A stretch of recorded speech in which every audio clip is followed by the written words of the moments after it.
Hello and welcome everyone to the all-new sports show presented by Roger G. Taylor and Associates. I'm Edward Green. Wes Bradshaw, of course, will be joining me momentarily at the desk. Man, do we have a great show for you today. After a week off, we are back and ready to recap everything happening in the high school games in our area, including, of course, the Edgecombe Derby, Southwest Edgecombe versus Tarboro. We'll, of course, also be talking to our folks at the Wilson Times and the Rocky Mountain Telegram. We'll be bringing you an update on everything Wesleyan in Bishop's Corner. Of course, get you a Todd Gurley update, a little tough this weekend. And of course, lift back up your spirits with 60 seconds of soccer. This is the all-new sports show. Let's do it.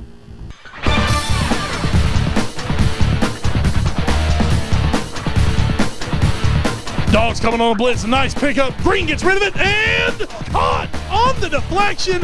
Put 6 on the board, Knight fans. That is a touchdown. And it is caught by number 20, Malik Williams, and he breaks free. He's going. One man to beat. It's a touchdown.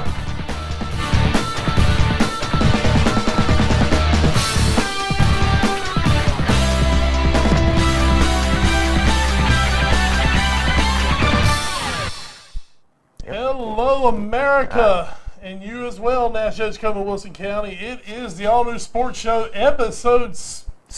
Yes. 6. Yes, you got it. 6. Coming at you, folks. I got it right this week. No mess-ups for old Westy this time. No. Folks, we are back from our week off here at It's the all-new our sports international show. break. That's right, our international break. No injuries. No. We were lucky to miss the injury break. We were lucky. Well, England wasn't. Lee is one-name producer. Lee's limping around a little bit, but you know, he's here and he's ready to play ball Producer tonight. Des is a black eye. That's right. Not Well, going to explain why. Just that may have to do with something with Ohio State, Virginia Tech a week ago. So, whew, man, It's rough. but don't worry, producer Des. Pirates helped you out yesterday. Made up for all of your sorrows, and life is once again good. Folks, this is the all-new sports show, the best local high school sports show in the Nash Edgecombe, Wilson County areas between time slots of 8 and 9 p.m. on Sunday nights.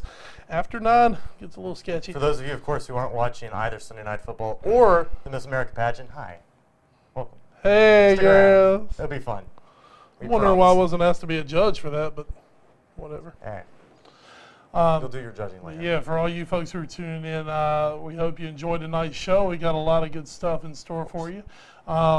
We will have 2 phone interviews tonight, of course, from the Wilson Times. Sports editor Paul Durham going to be joining us. And another debutante Yes. being blooded in here on the All New Sports Show. Another first cut. You know, just yesterday it was Lalana, Markovic, and Marino making their first starts at Enfield. We'll get to that. Hopefully, We'll get to Josh that. Wallfish of the Rocky Mountain Yes. Telegram will look better than Markovic did going down the right side. I believe he will be very much Don't better. believe he's got very much to work against with that. So anyway, but Josh Wallfish will be joining us a little later on in the show tonight. Oh, this is a big one. Bishop's Corner. We're going to have one of those for you this week. A victory for the Bishops. Crystal Clear Pepsi 6-pack. The still yet to be named Play of the Week. Whatever you're calling it, I don't know. As yet to be named. And a really good Todd Gurley update, as in really good for Todd Gurley. Not quite so good if you're a Georgia Bulldog fan. But first, folks, this is the all-new sports show brought to you each and every week by Roger G. Taylor and Associates, as well as other sponsors, which will be down below you on the show tonight. Now, Ed, there are many different ways to get up with us. One way not to get up with us is on the phone. That's old technology, folks. We don't do old technology here on the all-new sports show. We do new technology, things like social media. And Ed, where can people find us on the social medias? You're seeing one right now on the bottom of your screen. Facebook.com/allnewsportshow. Where, of course, it's great. Where you can catch up on all our latest videos, interviews, updates galore. Just last week, when we had the weather updates, we were able to post that on our Facebook page for all our great viewers out there. Of course, you can also get us on the Twitter at All New Sports Show. He's also at Wes Bradshaw 21. I am at Edward Green. You can get us on the Instagram, instagram.com/allnewsportshow. To check out all of our videos, helpfully organized by type, you can go to youtube.com/the All New Sports Show. There will be a couple going up actually right now. We have literally their videos going up right now. Producer Dez is really making his money. Multitasking. You know, being an Ohio State fan, he better find something to take his mind off football season. allnewsportshow@gmail.com is the way you can email us, and of course you can just plain old mail us. If you do like the old technology, you can still do that. It's 1701 Sunset Avenue, Suite 201, Rocky Mount, North Carolina 27804. Address it All New Sports Show. All right, so that's how you get up with us, folks. Hey, big announcement for us. We have gone over 100 likes, 100 followers on 3 years. Facebook. Well, hey, folks, but a lot of them have come just recently. That's true. So, folks, we feel our message is starting to get out there. And look, hey, you folks at home, if you have a friend, family member somewhere who is from the Nash Edgecombe, Wilson County area, but they're no longer here for whatever reason. One guy comes to my mind who's one of our followers, a gentleman named Paul Allers. Paul is a Rocky Mount senior high graduate, was a linebacker for the Griffons back in the day.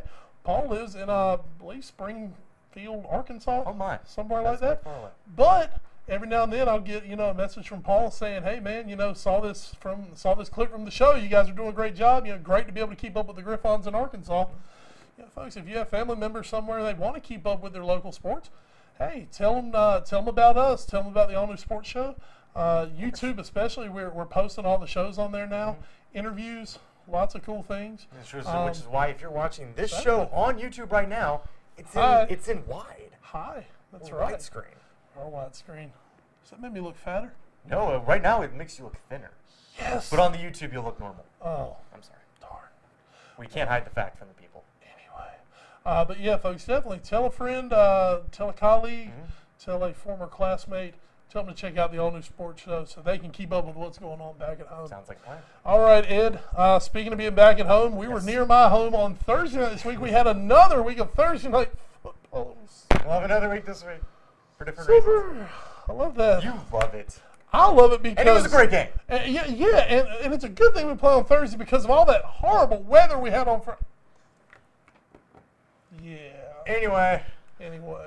But it was near home for West Bradshaw, so that's a good one. You liked it. Folks, the annual Edgecombe County Derby. We were told when it's in Tarboro, it is not the function at the junction. Yep. So we refuse to call it that. Yes. It is now being dubbed the Edgecombe County Derby. If you don't know what a derby is, Wikipedia it. Yeah. Wikipedia the words Merseyside Derby and see what comes up Darby for you. spelled D-E-R-B-Y. That's right. It's just pronounced Derby because, we're European elitists here. We are. Exactly. We're nothing if not European We're elitists. nothing if not European elitists. But folks, in the big one, it was a great game. Maybe not the most aesthetically pleasing game at times. But folks, what you want when you get a big time rivalry game, you want passion, check. You want crazy things to happen, check. Triple check. And you want a game that keeps you in it all the way until the end. 1, 2, 3, 4, 5, 6, however many checks you want to put by that. It was a great one. Final score, Tarboro 19, Southwest Edgecombe 14. And Ed, it was one that left us catching our breaths after the game, and not just because we were running down to the field trying to get our interviews done. No, it was fantastic. Like you said, not a terribly well-played game at all times. You just look at some of these stats. For Southwest Edgecombe, 4 fumbles, 3 lost. For Tarboro, 8 fumbles, 4 lost. 7 lost fumbles between these two teams. There was a couple interceptions. It just sometimes felt very disjointed.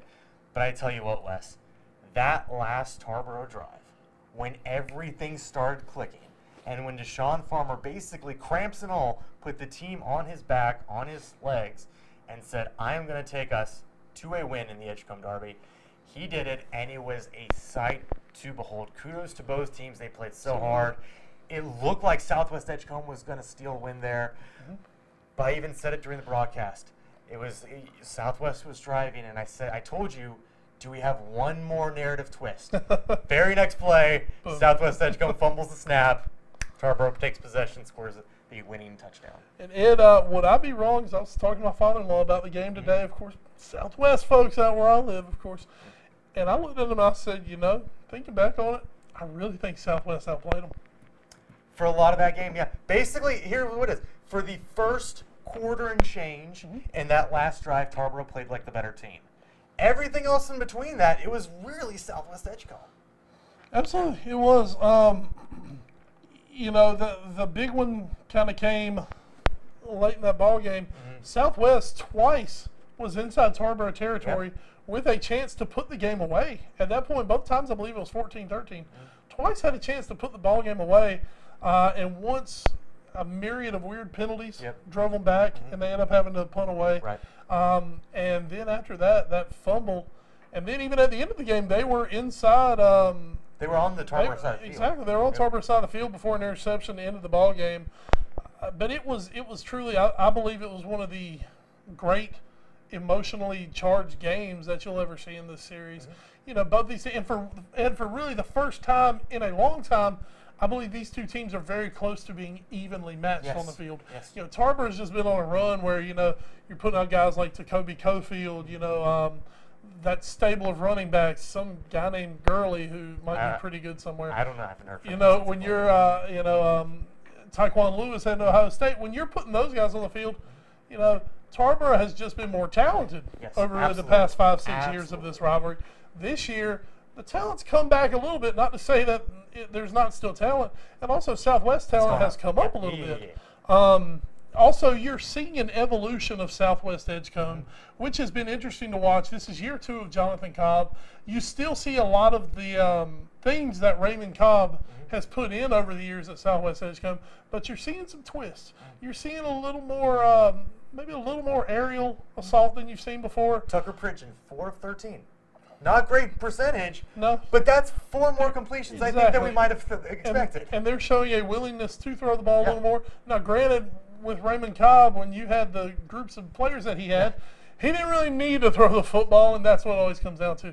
But with what Jonathan Cobb has, he has a kid in Tucker Pridgeon who has some ability. He's a big prototype built quarterback, 6'4", 205, big arm. You know, he's one of those prototype kids. They've got a good receiver in Norwood, the young man Norwood, who has made some big plays for him this year. You're seeing an evolution in Southwest Edgecombe. That style of football that they play is kind of, you know, I don't want to make it sound like they've been playing 19th century football or anything, but they are kind of, say, catching up with the times a little bit. And that's been interesting to watch. Tarboro, of course, it's the Tarboro T. Good luck. Yeah, and they have until somebody can really stop it, why is Jeff Craddock going to change anything? They don't need to. Another revelation who Jeff Craddock, I believe we'll talk about in an interview later, Shamar Pippin. Very small guy, but man, he had some huge runs for this team. And we talked about Deshaun Farmer, but guys like Damian Johnson and Marquise Clapp also really stepping up. That's right. Malcolm Speller adding 4 rushes for 30 yards. There's so many guys. They're not the flashiest Tarboro team ever. Deshaun Farmer is probably the closest guy they have to someone who can be that load-bearing back. But they have so many good guys. I think we might have been a little quick after that Washington loss, which was very devastating, to think that maybe this isn't going to be Tarboro's year. There were times during the Southwest Edgecombe game, even after getting the win against Northern, where you saw some fumbles. You saw the kick that started the second half that goes directly off a Tarboro player, and nothing he can do about it almost, and goes straight to a Southwest Edgecombe player for recovery. At that point, you just kind of felt it's one of those nights. Yeah, it was just a Southwest kind of night. And you know, one thing about Tarboro, you know, you say, well, you know, they don't have a lot of high-end talent this year. Folks, how many programs in Eastern North Carolina in the last decade have basically churned out 2 NFL running backs? Which, after this year, basically Tarboro is going to do, because Todd Gurley, health, you know, health staying good for him, is going to be not just an NFL running back, he's going to be a first-round pick. Absolutely. Sean Drawn was a, you know, serviceable running back for the Kansas City Chiefs. You know, not a great career, but hey, he played more in the NFL than probably anyone watching this show did. Most likely. Yeah, most likely. So, you know, congratulations on that. But how many teams have put out 2 guys like that and then had other good, solid, really good high school running backs as well? You know, and Deshaun Farmer is putting his name into that group of, you know, he's a really good high school running back. You know, Jeff Craddock is excited about the future at Tarboro. But as for the right now, you know, this team this year is built around Deshaun Farmer. He is their playmaker, and he was this week's Telco Credit Union Player of the Game. And Ed, we had the chance to get down on the field after the win and talk to him. So, by the magic of DVD, of course, let's go back in time a few days to Viking Stadium, and let's talk with our Telco Credit Union Player of the Game, Deshaun Farmer. Welcome you to the field here at Viking Stadium. A thriller in Manila type ball game tonight, Ed. Absolutely. Tarboro outlasting Southwest Edgecombe, winning it in the last minute, 19-14, here in the first ever Edgecombe County Derby, as we've renamed it. Yes. Forget a function of the junction. This is the Derby now. Folks, we are joined second time in a month by our Telco Credit Union Player of the Game, Deshaun Farmer. Deshaun, We offered you the chance to sit down, but I think you're happy just to be standing right now. And you guys have got to be happy to be standing after an absolutely brutally hard-fought football game. Yes, sir. I mean, we just worked hard all week. All week we just worked hard and kept pushing. And we got a good win out of it. You know, Deshaun, obviously that last drive, so much heart, so much character from your entire team. We saw you going to the sidelines, cramping up, dealing with injuries. What was it like for you to score that last touchdown to give you the lead? I mean, it's just a blessing, just a big blessing. I just prayed. When I kept going to the sideline, every time I broke the huddle, I prayed. Just kept praying, and he gave me what I asked for. I think you did. I think you did.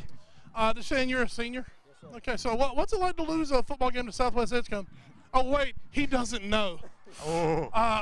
Not going to make you popular in my job. I live in Macclesfield, so this might actually get me in trouble with my own folks. This is awkward. I believe that is 6 straight for Tarboro least, now. yeah. You know, what's it mean for you guys to come into this rivalry game and get a win?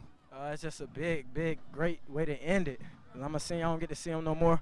So, I mean, this is lifetime right here. This is big, real big. No one can tell jump to you from the blue side. You know, just an amazing game. So much crazy stuff happened. They fumbled twice early. You guys fumbled twice late in the first half. And then a bizarre onside sort of kick to start the second half. How did you guys keep your composure and keep your spirits up? I mean, we just kept telling each other, come together. Don't have no more mental letdowns. And we just knew we would get this out of outcome when we came together. So, I mean, that's what we did. Yes, you did. Yes, you did. Shane, you were the first two-time Telco Credit Union Player of the Game for 2014. Mm-hmm. We congratulate you on that. We'll have to see if anybody can catch up to you. Right now, you're the leader in the clubhouse. Congratulations, man. We do see Tarboro a third time this year, We by do the see way. him a third time. That's right. So still one more to go for you, man. You got big shoes to fill here. But look, man, congratulations. And we'll see you guys next for Southern Nash. Yes, sir. Okay. Folks, we're going to kick it back to the studio now, where we will be back live with more of the All New Sports Show. Yep. Thanks, Great Shane interview.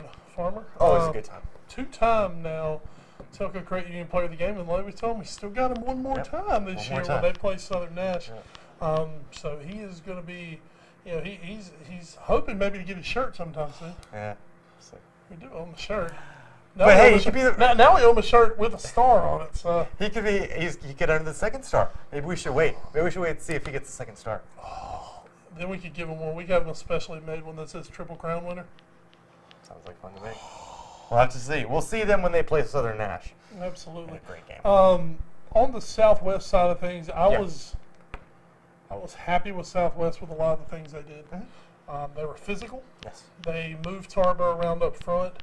Running the football, you know, between Devontae Hyman and Marcus Williams and a couple of the other kids they've got, they have weapons. I want to see them find a way to get Marcus Williams the ball more. Yeah.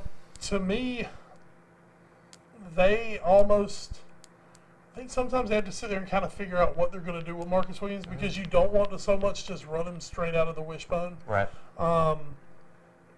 And also, you don't want to line him up at I-back and just run him into the line. Well, I think he's a guy a lot like Farmer, where Farmer's best when he's out in space and he's able to use his athleticism to make plays happen. I think he's the same way, and I think that's a tough thing. I know they set him back on kick returns where he's very good.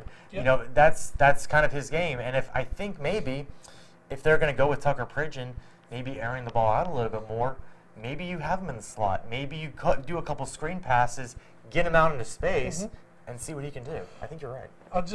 I feel physically he may be the most talented player in Edgecombe County, easily. If not one of the most talented in our entire viewing area. I mean, a couple guys, you put him right up there with the Rashawn Harrises, the Broderick Caudles, the guys out at Fike, A.J. Hines. They've just he's a special player to me. Right. And at Southwest, it's just one of those things. We've talked about the evolution of Southwest offensively. One of those evolutions is still, hey, suddenly we've got this kid who's more like a modern-day game breaker. We got to figure out how to use him. Absolutely. Because we're moving this offense, but it's kind of like turning around a ship. You don't just go in and change everything. You don't just blow up the system and change everything day one.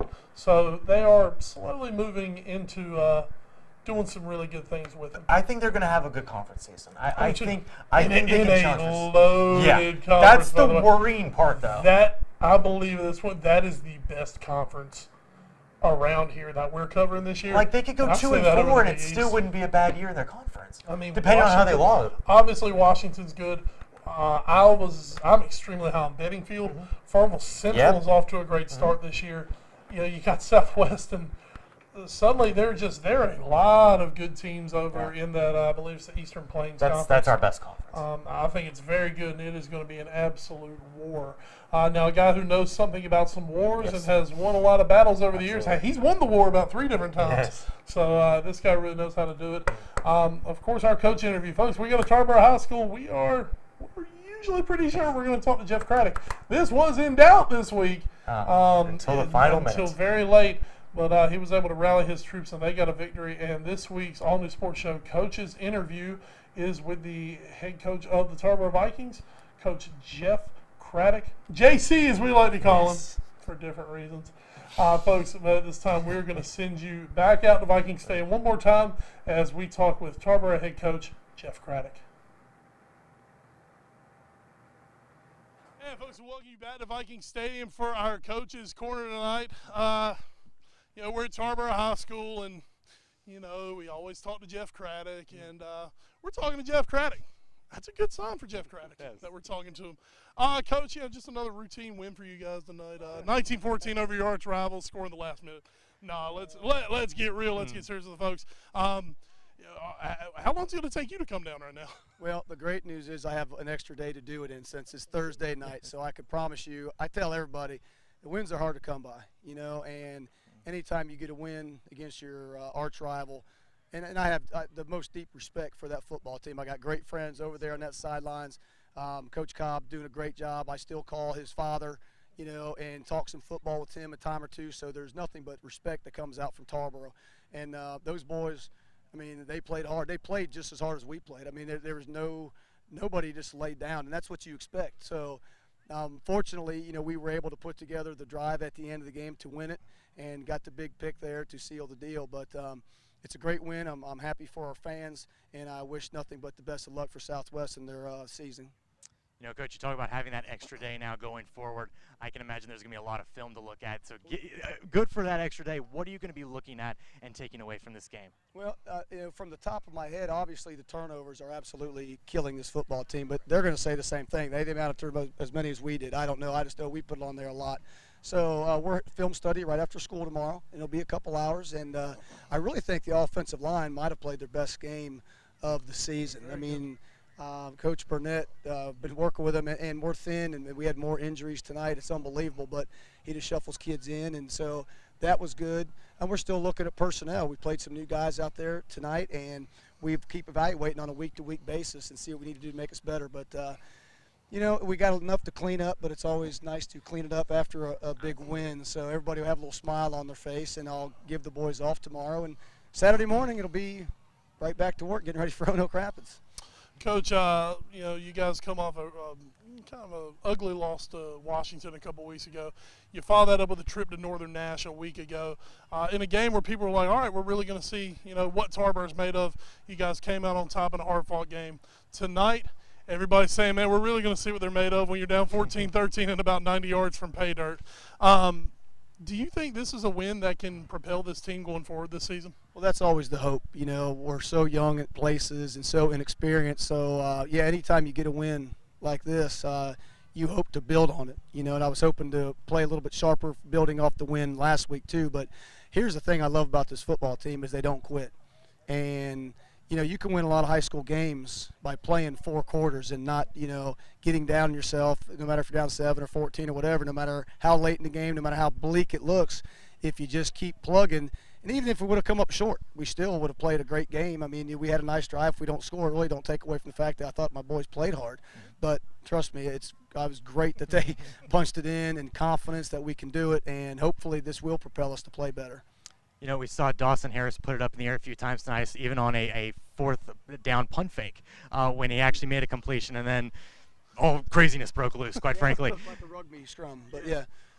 But how you had the pass last week for a touchdown against Northern Nash. Is Harris going to become more of an option for your offense going forward? Well, with him, we just got to be careful when we call him. That's just we got to kind of pick our spots, and we thought we had a couple quickie passes open early, and he overthrew. I know overthrew one. I'm not sure how open the second one was. And if he completes some early, he kind of gets a little confidence. If he doesn't, he kind of gets a little down sometimes. But on that fake punt, I told him, I said, listen, guys, you give me a chance. We've been working on that formation and that play for months. And I said, Worked beautifully. and I told him, I said, I even showed the officials today. I said, you know what, I may call this. Here's the formation, that's legal. And they said, so I called it, and he let TJ cross, and he threw a great pass. It was going to be, a 25 or 20-yard completion. But their kid came up and drilled him, and he made a great play. And then, of course, you know what broke loose after that, and they got the ball back. So then we played some more football, I guess. Coach, your running back stable tonight. Farmer, Speller, Pippen. Clapp, Pippen. Pippen came up big tonight. I don't think we had seen Pippen earlier this year. He's I like to call those small guys. I call them the Mighty Mites, and he definitely carried his weight tonight. You don't really have a superstar this year. I don't believe in your senior class. You really have you don't have a big time Division I prospect. There's not a Tiger. There's not a Sean Drawn. There's not even a Jacoby Cofield on this team. But just talk about the desire that your running backs have, because those guys, they run. They just go. They do. And Coach Rames, having him back has been a bonus for us. He coaches them running backs, and Coach Stanley. And they work really hard. The biggest thing is not one man brings down a Tarboro High School back. You hear it preached day in, day out to those running backs. And all of them, like you said, we just say, listen, guys, we're more concerned about our yards per carry on an average as team, not how many 7 gets, not how many 9 gets or 2 gets. Let's look at how many yards we're averaging. And last week we were like 4 point something, which is perfect for this offense. You grind people out, you try to wear them down, and that's kind of what we're doing. But yeah, you may see some more Shamar. Shamar, even though he's short, he's one of the fastest guys in the team, and he's pretty strong pound for pound. So he sticks his nose in there, and he gave us a spark today. So once again, we'll see if it warrants a starting position, which it may, and tinker around, and we'll figure it out sooner or later. All right. Well, folks, that is going to do it from here at Viking Stadium. 19-14, your final score. We got the head ball coach here, Jeff Craddock, Tarboro Viking head coach, a frequent guest with us here on the All New Sports Show. Coach, congratulations. We will see you guys next at Southern Nash. You remember that one last year? Got a few to take care of before we get there, though. But we cannot wait to see you guys again. You're always obviously one of our favorites to go see each and every week. All right, folks, we're going to send it now back to the studio live for more of the All New Sports Show. Live. And we are back here on the All New Sports Show. Big thanks to Tarboro head coach Jeff Craddock. He loves talking to us, folks. That means he's won. Yes. It's always good. That's what all coaches love talking to us for. Exactly. And, of course, a big thanks to our Telco Credit Union High School Game of the Week player of the game. I just keep saying things now. Deshaun Farmer. Yeah. You call him Deshaun. I call him by his actual name, Deshaun. I call him by the name he wants to be called, Deshaun. Well, I call him by the name his mother gave him. So how's that work for you, mister? All right. Folks, we are joined at this time, as we are every week, by a member of the Wilson Times Sports Room. And today, folks, we have gone directly to the top of the chain as we bring in the sports editor of the Wilson Times, Mr. Paul Durham. Paul Durham, welcome back to the All New Sports Show. Hey, Wes. Hey, Edward. How you guys doing? We're doing fantastic. Man, we're doing great. Glad to have you back, man. It's been a while. The last time we were on, we had Jimmy Lewis. So I don't think we've had Paul since week 1 of the high school season. So 4 weeks in, folks, we got to go back to the man in charge. All right, Paul. You guys in Wilson had a big one to cover this past weekend. 2 of your high-powered, okay, whatever, offensive. You guys have some great offense in Fike Bettingfield. You guys have some good offenses. Fike Bettingfield, Fike announcing their presence with authority, and they get a 34-12 win over Bettingfield. Yeah, the game ended up being probably a little bit less luster than seemed in the preseason because Bettingfield has lost senior wide receiver Do-It-All Javius Nixon with an ACL injury, so he's out. And then junior fullback A.J. Hines of Fike was out with an ankle. I've been told it's not too serious, but I think Coach Nelson is being a little bit cautious over there because Anthony Evans, who was injured in week 2, first play of the game, and even though he was on the sidelines against Roanoke Rapids, I can go, I'm ready to go. They were already up 14-0. He had no chance playing in that game. And then he sat him the next week against Kinston in a game that ended up being pretty close. But Coach Nelson told me that Anthony was, he was fine. He just wanted to sit him out. But Boo Boo came back this Thursday night when they moved the game up, and Evans had a big time performance like we were used to seeing out of him last year. He had 4 TDs in that game. Had a pair of rushing TDs and a pair of receiving TDs. Ended up catching 5 passes for 111 yards and rushed for 160 yards. So Solid. all is well in Demon Land when Boo Boo is running the ball like that. Paul, what do we take away from Bedingfield's performance? As you said, it was one that we thought might be a little bit closer in the preseason. At the half, it was 14-6 Fike. Bedingfield committing a ton of penalties, 12 penalties for 84 yards, 3 times as many penalties on the night as Fike. 2 tough losses in a row for Bedingfield, but against 2 top-quality opponents. Are you still as high on Bedingfield as they'll be soon entering conference play, what as Wes and I just described a few minutes ago as probably one of the toughest conferences in our viewing area? Well, I think right now, based on what Washington has shown, that they're still the top dog in the Eastern Plains, and Bedingfield is probably in a good third because Farmville Central has really put out this year so far. So, right now Bedingfield and Southwest are kind of down there battling for that third spot, and then at the tail ends, North Pitt, North Johnston. So there's 3 distinct levels in that conference. Farmville Central and Washington, although I'd give Washington the 1A and Farmville Central the 1B because Jaguars haven't been anything in the last few years. So Bedingfield really needs to find its footing, and they need to do it quickly. They've got kind of a break, and no offense to my friends over at Nash Central, the Bulldogs, where they lost 17 straight. They're coming in Friday night, so Bedingfield has had 2 tough games in a row, and they'll have a Hunt team that's sort of a little wounded later on. But the Bruins, they need to figure out how they're going to get over the loss to Javius Nixon. I mean, this guy was one of the best players, defense, offense, just did it all. So, and they've got to have guys step up, and they've got to get their running game, and they can't play, error-prone football. They still have a dangerous quarterback in Kavaje Ellis, but Fike's defense really found a way to make him, struggle. He still threw for 191 yards, but he threw 35 passes, only completed 13. So that's, there's pretty good odds. So Fike defense is really, I think, living up to its expectations of itself every week, and that's been a kind of a surprise on the Demons season so far because frankly their offense has not really been where it was last year. But look at the injuries they've dealt with. A.J. Hines came out of the Kinston game, didn't play this week.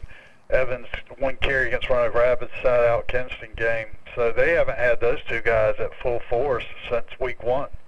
And that's what makes them really scary going forward. Let's move on over in the county now, Paul. And let's talk about a team who right now things are definitely not clicking. Didn't we see this movie last year? It does seem like we saw this movie, except it was the opposite. It was on the road last year. Yes, that's true. This year it's at home, which really has me a little nervous. Yeah. Hunt, man, Jacob Williamson, I believe it's Jacob. Jacob sacked 10 times. Yeah, he was a tackling dummy, and that's no Northeastern. disrespect to Jacob. He is no dummy. Yeah. He is a outstanding student and has verbally committed to Duke for baseball. But I'm going to tell you what, Northeastern treated him like a tackling dummy. 10 sacks. Hunt could never get anything going in this game. Really, I mean, they drove downfield, but they, every time they make a gain, they get sacked. They ended up with minus 44 yards rushing, which could be an all-time low for the program. We don't know when the last time Hunt got shut out home. We know the last time they got shut out, that was 2 years ago in the 3AA Eastern Championship against Northern Guilford, the last of the 3 straight years the Nighthawks beat the Warriors. Hunt just, last time they got shut out in a Big East game or regular season game was at Southern Nash, I guess, 3 years ago. But this was a little surprising, and I spoke with Owen Hassel over Elizabeth City of the Daily Advance newspaper up there, and he was expressing his surprise that Northeastern. We knew Northeastern's a good team, 2A, but wow, they really play well. I think Coach Antonio Moore of the Eagles was also a little surprised at how well his team played, and it's hard to get a read on Hunt because they went toe to toe with a 4A. New Hanover. I think it's probably going to be a pretty decent New Hanover team. They lost in the last play of the game to them. They lost, well, not last play, but last minute. Basically, the last play of the game, or close to it, to South Central, which is 3-0 now. Another 4A team. So, you think, well, it could be easily 3-0 going in this game, but, there wasn't ifs, ands, and buts Friday night. I mean, Hunt got its butt handed to it. So I think the Warriors going to come out and be looking to get a little revenge this Friday with another team from the northeastern quarter of the state in Currituck County. But Hunt did, just like you said, we've seen this movie before, right? When the Big East play starts, Hunt could go 5-0 and win that conference again. Yes. Everybody writes them off every year. Here they come, and of course in that game, just to give a little shout to the man who may haunt some Hunt nightmares for a while, Jadari Liverman, 236 yards of offense, but also converted a block punt and fumble recovery into touchdowns. Yeah, he does it all. He's a little like Anthony Evans, a little guy. He's not very big at all, and he I don't know what his college prospects are, but I mean he's like 5'7", 150, something like that. He's tiny. He's a Smurf, and he just does it all, and he seems to really make that team go. I would not be surprised if Northeastern's playing on the last weekend of the year and Winston-Salem or Raleigh. And I'll tell you now, Liverman, that's one of those names that if you of course, Northeastern was in the old Big East 4A when I was playing back in the old days. Liverman, there's always a Liverman around there somewhere. That's just one of those names. And they can all play. I read they had a really good baseball player named Liverman. Big kid, could really hit a ball. That's like there's always a battle at Rocky Mount or Northern Nash. That's always. right. Absolutely. Or always a in battle. Southwest. There you go. Well, Southwest, of course, covered in Webbs and Harrells. But anyway, all right, moving off of Hunt, we know they got coming up. Let's head out, not actually in Wilson County, but daggone it, close enough. We're going to go talk about the Southern Nash Firebirds. Big win for them coming back. It has not been a smooth start for Southern Nash this year, but a 38-21 victory over Roanoke Rapids. And, of course, at this point, I think Roanoke Rapids is a team that most of our viewing area teams are expecting to beat. Yes. Don't tell Nash Central that. But, it is a solid win for Southern Nash. Yeah, it is, and the score was probably a little closer than the actual game. I think Roanoke Rapids tacked on because it was 31-0. Mm-hmm. Later on the game, and probably Coach Foster's probably not completely pleased with that, but I think he's pretty happy, and they got through it. They finally got to play at home. They've had injuries so far, not quite as debilitating or in terms of volume as the last couple of years, but certainly some that have hurt them, and they got through it. And it's funny because they got they got a punt return TD Friday night from Zamani Knight, and those were what really helped Bun beat Southern Nash the week before. And they're a big part of the game. You can't say, well, they just beat them because of punt returns. But, when you have two long punt returns that go for TDs and you lose by 4 points, you're kind of gnashing your teeth a little bit like I'm sure the Firebirds were all week. So they got one back with Zamani's 70-yard return.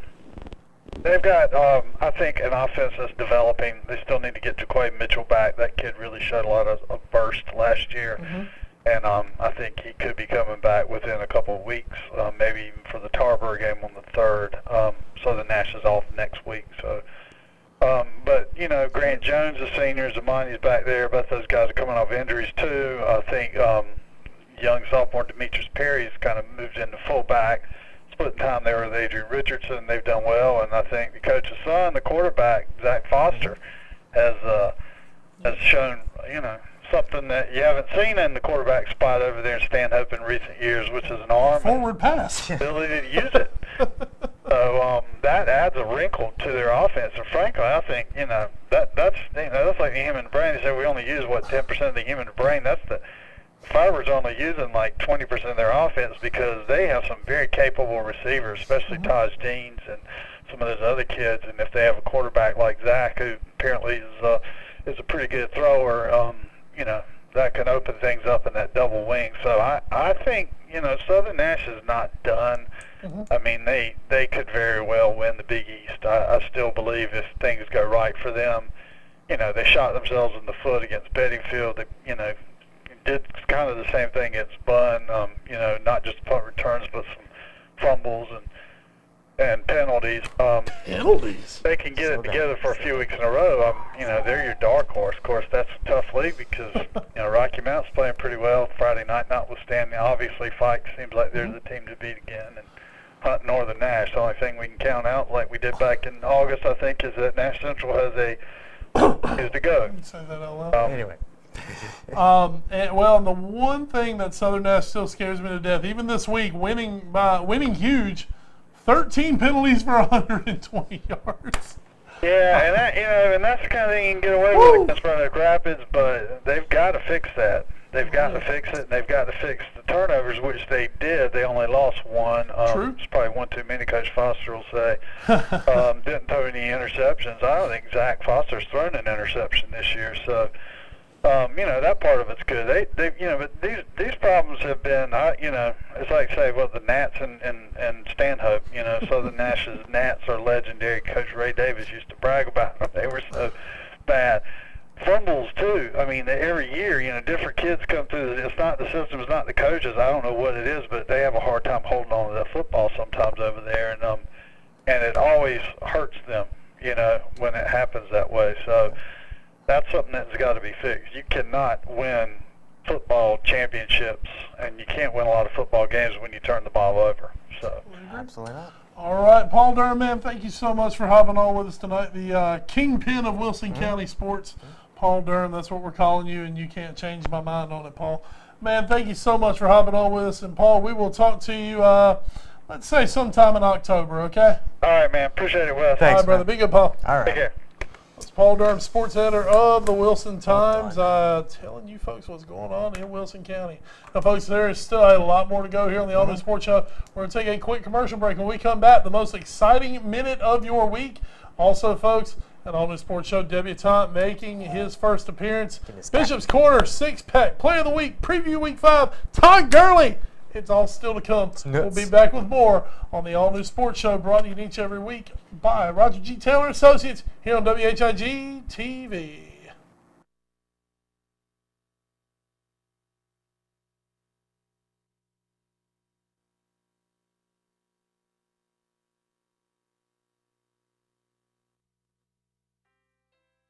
Place is perfect, or at least it will be, with a little help from Dex.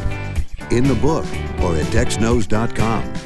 Dex can help you get results fast and deliver the best local advice so you can get it done right. Right here, right now. We should do this more often. Dex, results for the here and now. Good day, Eastern Carolina. It's Mike Keffer at Mike Keffer on the 301 bypass between Rocky Mount and Wilson. How do you roll? The summer clearance event continues on all new Chrysler, Dodge, Jeep, and Ram trucks. As part of the Keffer Automotive Group, we offer dealer group volume pricing without driving to the big city. Large selection, easy purchase experience, extended service hours, and fast oil changes are a few of the reasons to shop in Rocky Mount. Call 855-BUY-KEFFER or shop online 24/7 at MikeKeffer.com.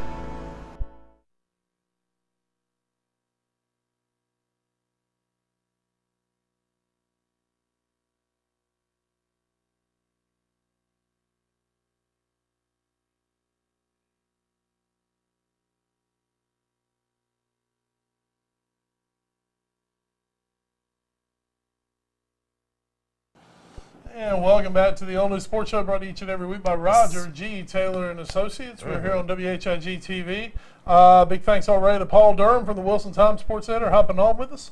Folks, lots more to come. But first, folks, Gird your loins. it's time. Gird your loins, Vaseline your thighs. It is time different. for the best minute of your week. Yes. This week is written down as 60 seconds of the foot.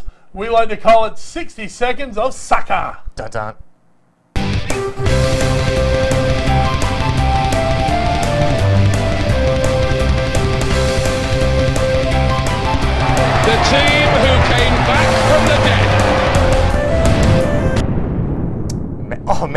all sorts of great transitions tonight. I love it. I love that.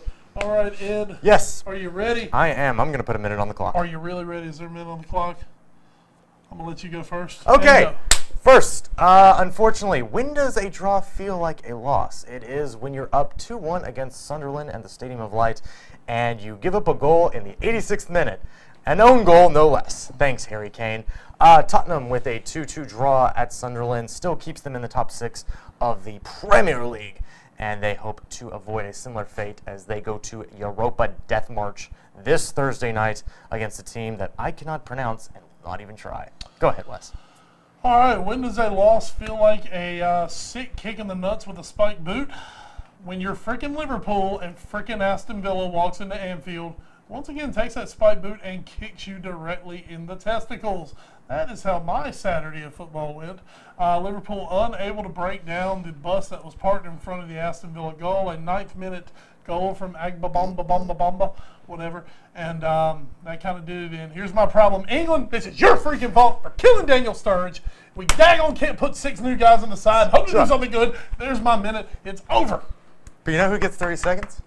The debutant? The debutant. He's coming on in the 70th minute. Oh, love it. Folks, from the Rocky Mountain Telegram, he'll be joining you in just a moment to talk about football. But here, it's time for him to talk about the foot. Welcome to the All New Sports Show, Josh Wallfish. And Josh, we're giving you 30 seconds. Go. Well, first off, it's a pleasure to join you guys today, but I'm going to focus my 30 seconds on Manchester United, who finally give Louis van Gaal his first victory in the English Premier League, a dominating 4-0 win over Queen's Park Rangers. This may be the turning point for Manchester United, but I'm not convinced. Yes, that ended on a very positive note. I enjoyed that.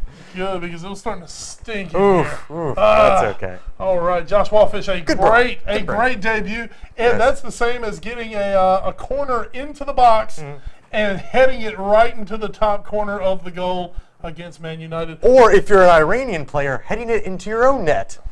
And then summarily never being heard from again because your body is buried in a desert somewhere. Oh, thanks, Project Bab. Thanks a lot. All right, folks, you've heard him for 30 seconds of soccer already. Let's welcome him to the all-new sports show from the Rocky Mount Telegram, Josh Wallfish. Josh, welcome to the all-new sports show.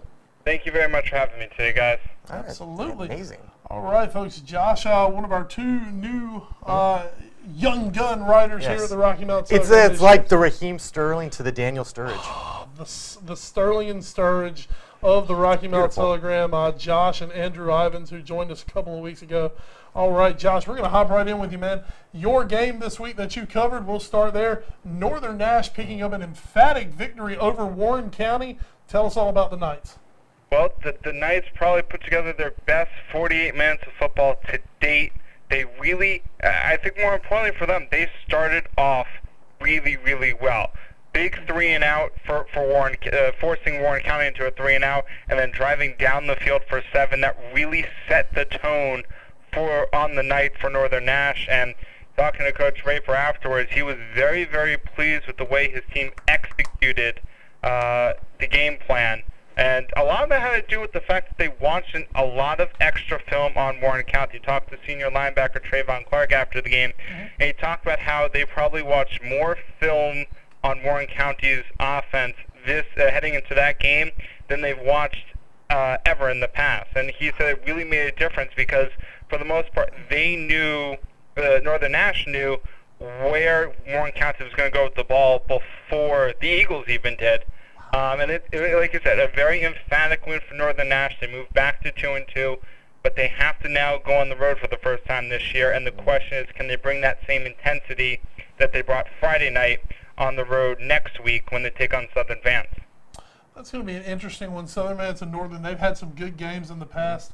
I believe Northern Nash is kind of starting to hit their stride. I was a quasi-fan of Northern Nash this year. Quasi, of course. I think their next 2 are very winnable at Southern Vance, at Smithfield Selma. Then the open day, then they go into Big East play where, of course, 0-0, all bets are off. Anyone can do what they want. Now, Josh, something you talked about, the Knights saying that they watch more film really on Warren County. This is year 2 of the Randy Raper era at Northern, of course, highly, highly successful coach at Wilson Hunt before coming over. To me, that's that's saying that the Randy Raper way is finally starting to take hold at Northern Nationals.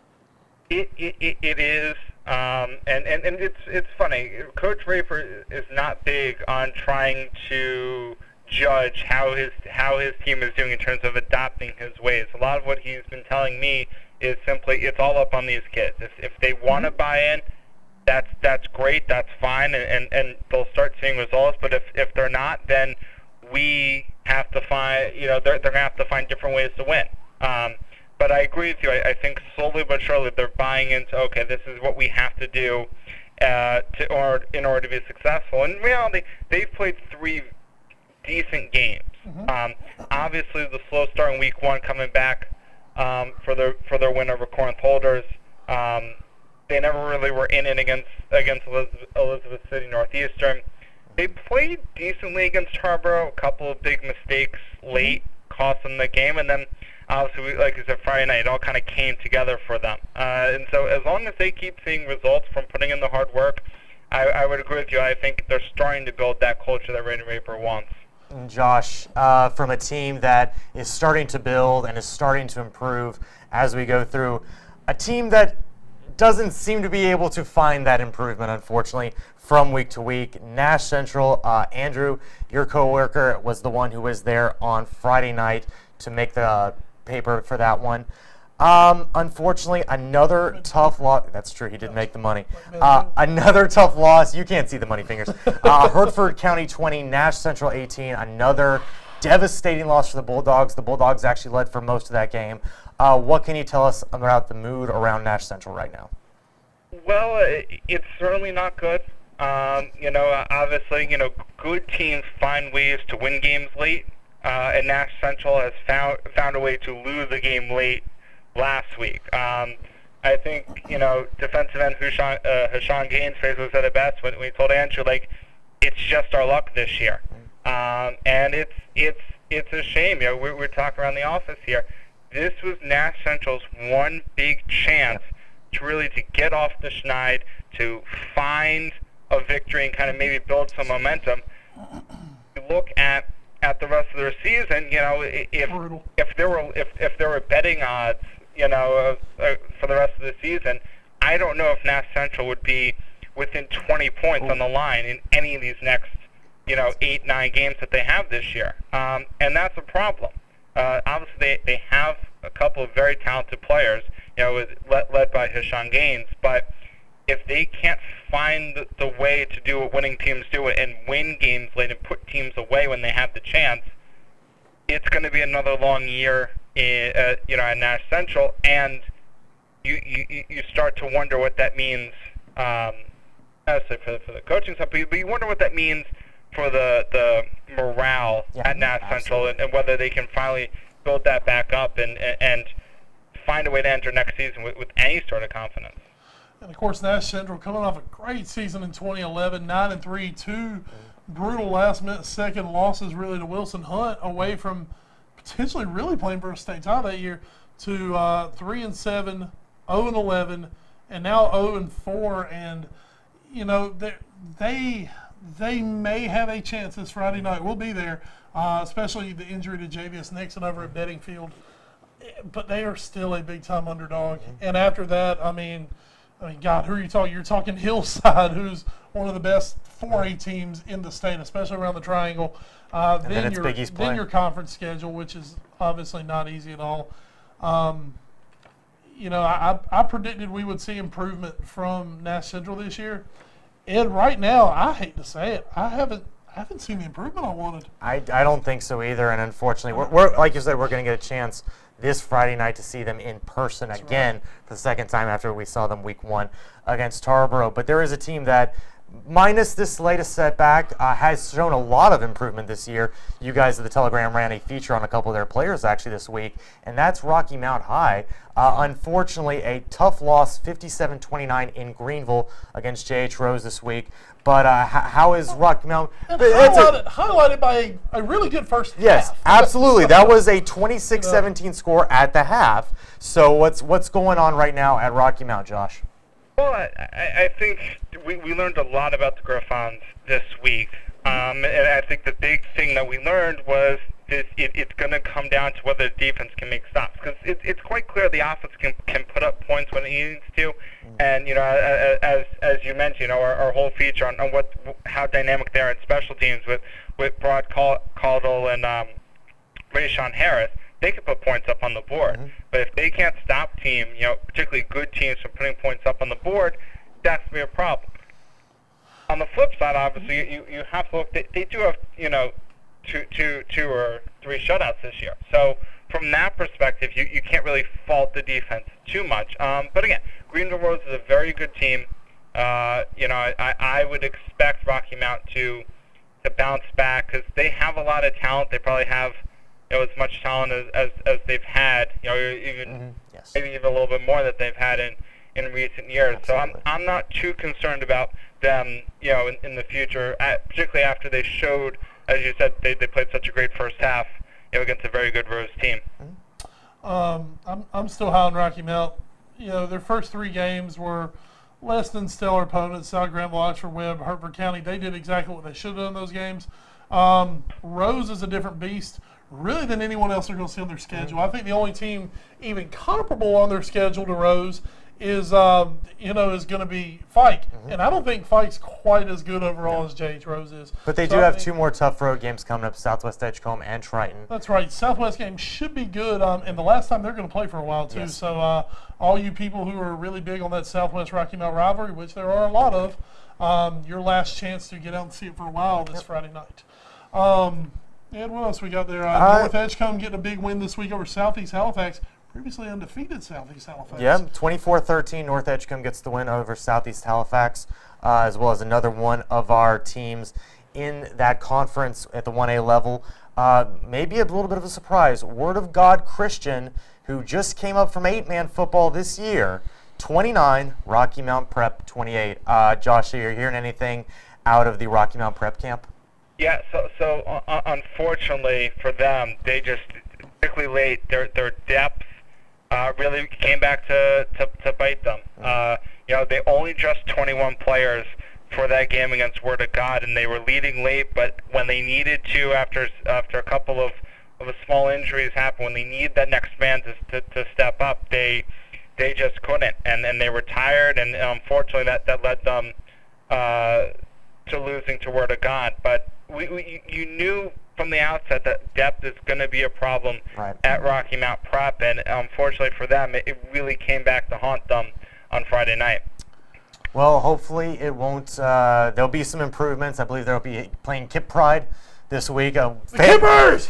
Big fan. That's who Prep got their first win against this year. They'll be playing them again, and hopefully maybe we can see some progress in that game. But Josh, thank you so much for joining us here tonight. Big first event for you here on the All New Sports Show. Lodge debut. Very, very nice debut. Coming on, putting in a good shift for the final 20 minutes. And hopefully we'll be seeing you out about as we cover games along with you. Thanks so much again for coming on here tonight.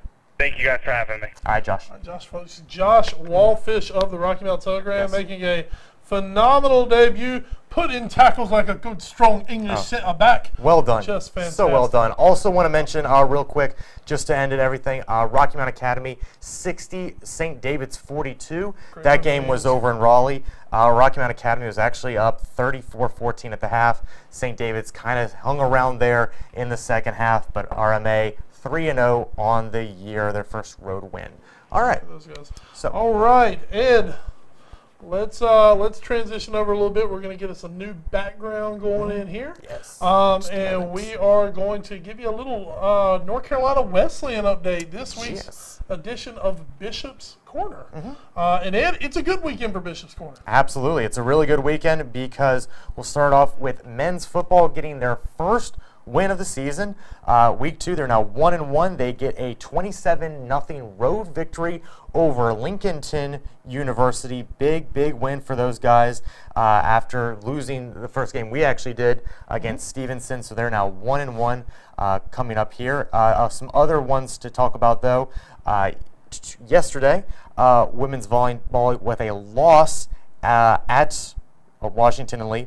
and then at Bridgewater. That was actually a doubleheader played at Bridgewater, Virginia. So they lose to Washington and Lee and then to Bridgewater. Men's soccer, a 2-1 loss in double overtime yesterday. Didn't realize college soccer could go to double overtime, but apparently it can. Overtime. All right. Women's soccer, however, getting a big win, 3-0 against Warren Wilson today. So they are back in their winning ways. The upcoming schedule for Wesleyan Athletics, it's women's volleyball will be hosting William Peace this Tuesday night at 7 o'clock. Absolutely. Men's soccer will be hosting Mary Washington on Wednesday at 4 o'clock. Go out to the Wesleyan soccer field and check that out. On Thursday Night Football, Christopher Newport will be coming in. That's at 6 o'clock, not 7 or 7:30. That is at 6 o'clock. At my request, thank you. Yeah. And finally, on Friday, there will be a women's tennis match at the ITA Fall Regionals. So best of luck to the women's tennis team on that. Quick update, obviously men's football has not gotten into conference play yet, so they're just 1-1 in general. Men's soccer right now 3-2-1 on the young season. Women's soccer 4-2 second in the USA South Conference, and women's volleyball right now at 1-7. So keep it up, ladies. There we go. All right. There's Bishop's Corner. Looking like a pretty good fall season thus far for the Wesleyan Battling Bishops. And of course now they're contracted with two of the finest broadcasters in North Carolina. And the next time we go there, we're going to be sure to find those guys. Mm-hmm. And we'll maybe let them call the game instead of us. And we'll be there too. So all right. I'm going to give you a pro tip on that. You got a pro tip? I got a pro tip, but I'm going to save it for the game. Okay. Love pro tips. Pro tips. Love the tip. Perfect. All right. Ed, let's slide out of Bishop's Corner now. Yes. Let's slide back into your regularly scheduled All New Sports Show. Yes. And let's take a look at the Crystal Clear Pepsi 6-pack. Delicious. For those of you who don't know, A, Crystal Clear Pepsi is a 20-year-old soda that is no longer in production. And B, the 6-pack we speak of are the 6 games a week that we pick. Are you serious? I went 3-3? Yes. I picked 6. Oh, that's Central. Wow. I had the same reaction. West does get Tarboro over Southwest, Fike over Beddingfield, and Southern Nash over Roanoke Rapids. Unfortunately, he did miss Central. Rocky Mount Prep over Word of God, and Georgia over South Carolina. Unfortunately, we actually I will missed that. I will totally rant on that just a little later. Yeah, so we'll move on to our other picks. Tony Dowdy, of course. Everybody else I will go ahead and spoil went 4-2 this week. Tony gets Tarboro, Fike. He did pick Hertford. Southern Nash, he did miss Rocky Mount Prep. Word of God, you weren't the only one, as we'll move on. And I actually ended up picking, unfortunately, to my detriment. Although I came into today thinking I had actually picked Hertford County. I didn't. But I did actually pick Word of God. I was the one. Word. And I did get Tarboro, Fike as well. Southern and Georgia, of course, cost me dearly. And now we'll go on to Clinton 2. Did we all pick Georgia? We all picked Georgia, as we see on the graph. And Clinton was also the only one to pick Southwest Edgecombe over Tarboro. If not for that, he would have had silly. He would have won the week at 5-1. Unfortunately, he did not. As everybody goes to 4-2, we now take out the final standings for the week. Tony Dowdy stays up top at 19-5. Clint still in second at 18-6. Wes and I are tied at 17-7. Still very, very, very close. With me, of course, listed above you because I have a badge. So that's, of course, yes, you have the Take It to the House badge, which is very, very important. Very important. You don't even know. So that's the Crystal Clear Pepsi 6-pack standings. And of course, folks, what that graphic showed you is that all 4 of us, obviously, if we had the best running back in America, and we had first and goal from the 4-yard line down 3 with about 4 minutes left in a nationally televised game, we would all give the ball to the best running back in the country. We'll get to that in a moment. I know you're very bitter about that, but first we have to talk about happier things. We get to do the as yet to be named play of the week. So we're going to head back out to Tarboro. You know, Wes, usually it's a scoring play. Usually it's a big, it's big. No, this week it's not. It's just comedy. It's just craziness. I thought about playing the Benny Hill music over it. That would have been great. It didn't happen. I think that happened in my head as the play actually took place. Oh, but it is great. This was back out at Tarboro Stadium between Southwest Edgecombe and Tarboro. This was on a fake 4th down punt play that, well, we'll just let the video speak for itself. So let's head back out to Tarboro for our play of the week.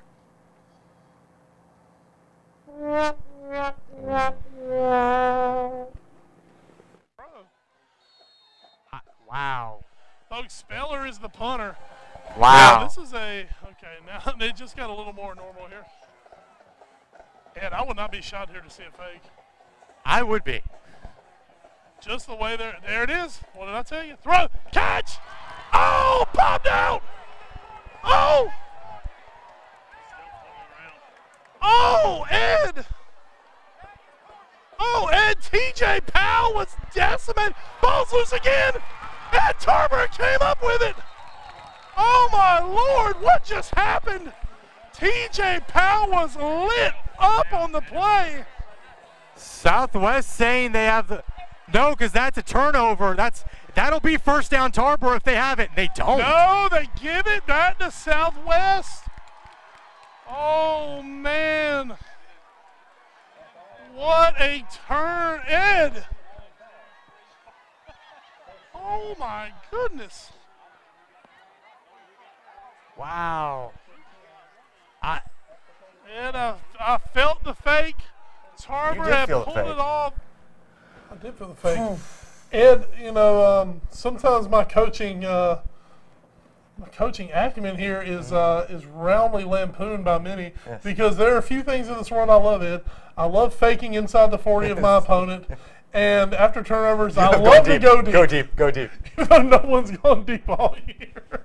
I love to go deep after a turnover. Yes. And, of course, this is why I would be an amazing coach. Oh, you'd be fantastic. As long as I didn't have to deal with any of the actual details. Oh, of course. Just give me a couple things to do. I'm going to make my fake punt call inside the 40, and I'm going to go deep after turnovers. Other than that, it's sweaty, it's hot. I'd just rather stay home during the day. Oh, you poor thing. Anyway, all right, Ed, let's take a look ahead to week 5. Or do we want to do? Let's do it. Let's just get it out of the way, folks. So once again, just to go back where I was earlier, best running back in the country. Down 3 points. Ball on the opponent's 4-yard line with 1st and goal. I mean, obviously, it's time to run a play action fake and not give it to the best guy in the country, who has proven time and time again he cannot be stopped. And that's where we lead off this week's Todd Gurley update. Todd Gurley update. As you see there, that's like a man possessed with the flowing dreadlocks. It's beautiful. This game, hammer, as Mark Rick called it. Yes. Again, a 38-35 loss at South Carolina, unfortunately. He had 20 rushing attempts for the game, picked up 131 yards of offense. That's a 6.6 yards per carry average. That's pretty good. They were at the 4. Along the 40, he did have a touchdown. 54-yarder callback. For the season. Yes, that was... Oh, excuse me. We'll get to that one, too. That was horrible call. 54-yard touchdown. Called back for a phantom holding call, or else he would have been up around 200 yards. Yep. So just now, just in rushing this year, over 35 attempts, 329 yards. That's a 9.4 yards per carry average. 4 touchdowns in just 2 games. Todd Gurley off to an amazing start. Also, he did have 4 receiving yards in the game against South Carolina. Did not have any kick returns or punt returns. Literally would not kick to him. South Carolina changed their entire kicking game around not kicking to Todd Gurley. So they had to, because they saw what he did against Clemson, and they're like, well, we don't want to be on the other end of that. Terrifying. No. So that's your Todd Gurley update. Georgia this week is not playing anybody in particular, I don't think. I mean, they do play somebody. I know, it's just not anybody good, probably. No one in particular. They play. Can we get out the Georgia schedule momentarily? Well, you talk about that play. You talk about that play, and once again, 4-yard line. No, the other one, the holding. The play, the holding. A phantom holding call. Gurley goes through between right tackle and right guard. Mm-hmm. The left tackle actually sealed off a play. Man was getting by him. Yep. Reached out his hand. I didn't think he held by any means. The commentators did not think he held by any means. And Georgia got screwed. The play of the game, though, by Todd Gurley, an amazing play. I had to describe to Ed earlier, folks. Go to your outlets to look at college football videos. A 3rd and 16, Gurley goes right, is hemmed in on the short side of the field, completely reverses field, goes all the way back to the right side of the field, beats 3 South Carolina defenders to the corner, and picks up 17 yards on 3rd and 16 to keep the drive alive. The Dogs are going to score. But, of course, they have the ball at the 4-yard line, 1st and goal, and wouldn't give Todd Gurley the football. You're not happy about this, I can tell. I'm sorry. Darn you, Mike Bobo. So I'll let people named Bobo. Troy. Troy is their game this Saturday at noon. That will be on the SEC Network. SEC Network. And that sets up another conference game next week will be against Tennessee. Then they have Vanderbilt. And then it's going to be number 18, Missouri. They'll be heading on the road again. Missouri. All right. Fun times. So that is your Todd Gurley update of the week, folks. We hope to have even better ones coming. Yes. As the season We goes. will. We will. We will. Not for Todd. Todd Gurley's the Todd's man. fine. Todd Gurley's the man. It's the rest of that team. Folks, just wait after he wins that Heisman Trophy. It's right here. Right here on that table. As we do the all-new sports show with Todd Gurley. Yeah. All right, folks. When we say do, we're just going to sit here and not be able to say anything. We're just going to... Hey, Todd. What's up, buddy? So, do you remember that time against South Carolina where you reversed field and went for 17 yards on 3rd and 16? You remember that? That was awesome. Okay. You're just going to do that creepily. He's not going to come because you chill out. I know. All right, let's take a look ahead at this week's action. This is week 5 of the high school football season. Sorry, folks, week 5 already. It is flying by. Crazy. North Edgecombe going to travel to Weldon. North Edgecombe back to 2-2 on the season. Big trip for them. That's one of those historic rivals. No longer in the conference with them. They play a lot of games with Weldon over the years. Definitely hoping for a Warrior victory coming out. Also, Rocky Mount Prep down in the 1A ranks. The Prepsters head to the Kippers this week. Kip Pride, Rocky Mount Prep. Folks, there are sometimes you just get classics dropped in your lap. Rocky Mount Prep and Kip Pride. Why aren't we doing That's that the game? one. Because Kip Pride will probably end up forfeiting before it's said and done. Of course, 4 weeks ago at this point, Rocky Mount Prep beat Kip Pride 32-14. So There's a chance. nice. They decided to play it twice. And Tarboro is also playing somebody. Tarboro, ooh, they've got to go. Well, not a great one, I guess. I actually downgraded them early. Tarboro travels to Roanoke Rapids. So we'll see if my earlier prediction of Roanoke Rapids Can't we is see not like Roanoke anyone Rapids in beat that. them by 20? All right. No, not at all. No, All right, going so to the Eastern Tarboro, Roanoke Plains. Rapids. Go ahead. The betting field, of course, will be a part of our game this week. They will be hosting Nash Central. That will be a fun one to see how betting field responds and see how Nash Central kind of responds too. They've got to respond to something. Southwest Edgecombe, after their devastating loss, will be hosting Rocky Mount in what could be a big game. Even if they don't win, I still think that's a big program builder. Absolutely. If they can pull off a tight game. Tight. Like we said, folks, last time for a long time, these two are going to play. Go see it. There is no scheduled future date at this time. Go out and see that ball game. That's it. That's You want where me to do? If I wasn't doing a game, that's probably where I would be. So, taking a look at You wouldn't be at Rocky Mount Prep Kip Pride? Well, it's at Kip Pride. Unfortunately, I don't want to make the drive Gotcha. to see the forfeits. I understand. All right, folks, looking at our Big East games this week. Fight going to be hosting Smithfield-Selma. Hunt going to be taking on Currituck. So Currituck getting to make the return trip this year, see how much they like the bus trip. As Ed said, Nash Central at Beddingfield. Taking a look at Northern Nash, we talked about it a little earlier. They hit the road for their next 3. They started this week at Southern Vance. I think Northern next 2 very winnable. Of course, we said Rocky Mount they are playing Death March. game 2 of 5 straight away from the friendly confines on Bethlehem Road at Southwest Edgecombe. So out near the house, as I like to say, Ed. And Southern Nash, man, they're not going to lose this week. I'm going to guarantee you that, as they play the open date. And open date, I'll tell you now, open date will get you once in a while. You know, I know this is a weird quirk in the schedule, but Rocky Mount plays 11 games this year, 4 at home. Oh, yeah, a lot of games on the road for Rocky Mount this year. And if it wasn't for that South Granville game that was the opener, that was the endowment game, it wouldn't even be that many. It would only be 3 at home. So, kind of a weird one, but a good Griffon team. And I'm going to tell you now, you play 6 true road games like that, you can only help yourself come playoff time. Absolutely. Now, especially if they lose 3 of them, which that's kind of my prediction at the moment. As of right now, You though, lose 3. as of right now, I think those 2 first conference road games are winnable. Oh, so do I. So do I. we'll see what happens. Yep. All right, so that's your We'll be preview here. for next week. Is there? God, I don't think there's anything to add. Nope. I think we've covered it all. We did, as we always do. There's nothing else to talk about. Nope. I'm sure everyone thinks there's something else to talk about, but if you can find it, you let us know. Where can they let us know, Wes? Put us over one more time, Ed. All right, you can let us know at All New Sports Show on the Twitter. Of course, he is. At Wes Bradshaw 21. I am at Edward Green if you want to get us directly. Of course, you can also go like us on Facebook, facebook.com/All New Sports Show.